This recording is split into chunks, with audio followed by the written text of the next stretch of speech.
Okay, so tip number one is going to be an effective warm-up.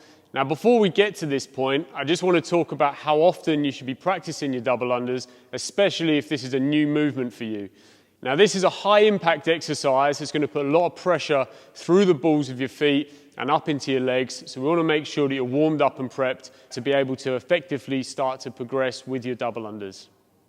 The first thing is to look at is how often you should be doing it. And the main thing that I would stress is to be doing this little and often. It's very easy to fall into that trap of picking up a rope and spending 30 minutes to an hour just trying to practice them double unders.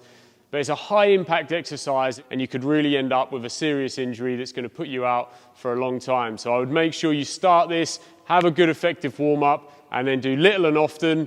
Even if it's 5-10 minutes, 3 times a week, going through the tips and drills that we're about to take you through. And then just do this nice and slowly and steady until you're getting your body used to that impact, and then you can start to progress with the intensity and load afterwards. Okay, so the first exercise that we're going to use for this is going to be plate hops. So what I want you to do on this, first of all, we're going to concentrate on the upwards phase. So I want you to jump up onto the plate and then step down. So it should look like this.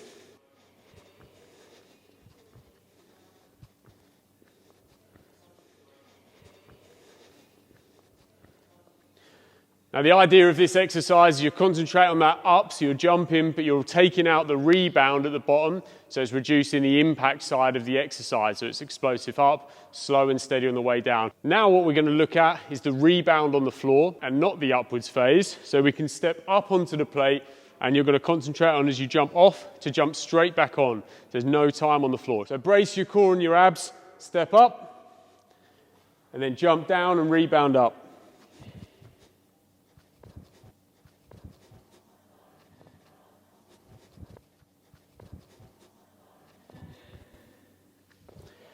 So you can see there, no resting on the floor, concentrate on the rebound. If you need any rest, you take that on top of the plate.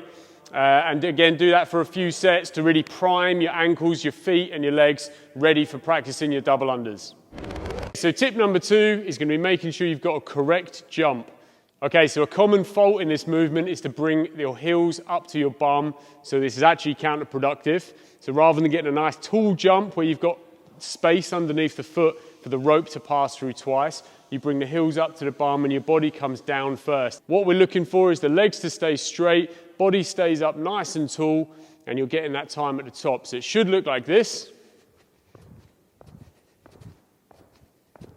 So you can see my body's nice and straight, my head's nice and tall, giving me that bit of distance underneath my feet for that rope. Now to practice that jump itself, we're going to use what's called a penguin clap. So I want you to jump up and you're going to tap the hands to the side of your legs twice at the top of the rep. So not only is it a good priming movement in your warm-up, it's a good exercise to practice the jump itself, and it's good to practice the timing of when you're at the top of the rep, because that's when you're going to whip your rope. So it should look like this.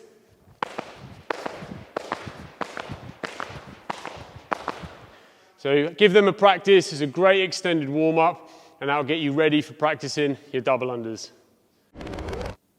Okay, so tip number 3 is going to be making sure that you've got the correct length rope. Now what we're going to do, this is nice and simple, is you put your rope down 2 feet, step into the rope so that they're in the middle, feet together. Bring the rope up to your chest, and we're going to measure this from where the wire is for the base of the handles. All different ropes will have different length handles, and that will come different heights on your body. So the best way I'd suggest is to measure it from there, and you've got a consistent measurement each time when you change the length of your rope. So if you're a beginner and you're learning double unders for the first time, I'd suggest that you have the wire part of the rope level with your chest. This will make the rope slightly longer and easier to learn double unders. As you get comfortable with this over time, we want to reduce the height of this down slightly so you can see them a few inches lower.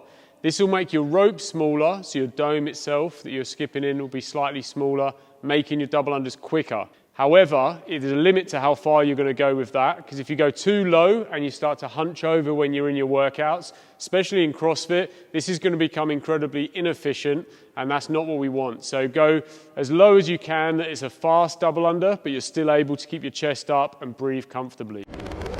Tip number 4 is a simple but effective one, and this is keeping your torso tight.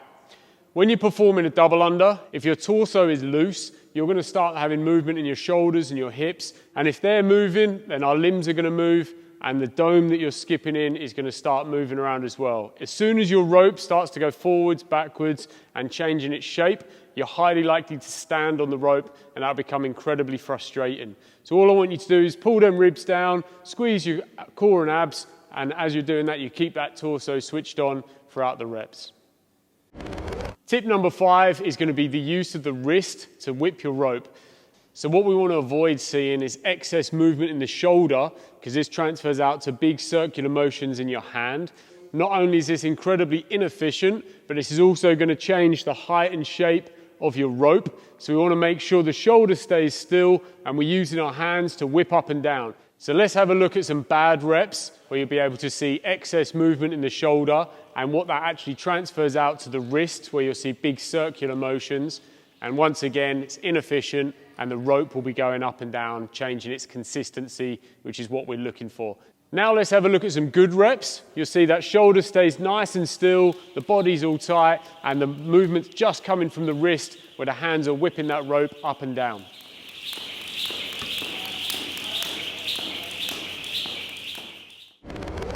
Tip number 6 is going to be keeping your eyes on a fixed object.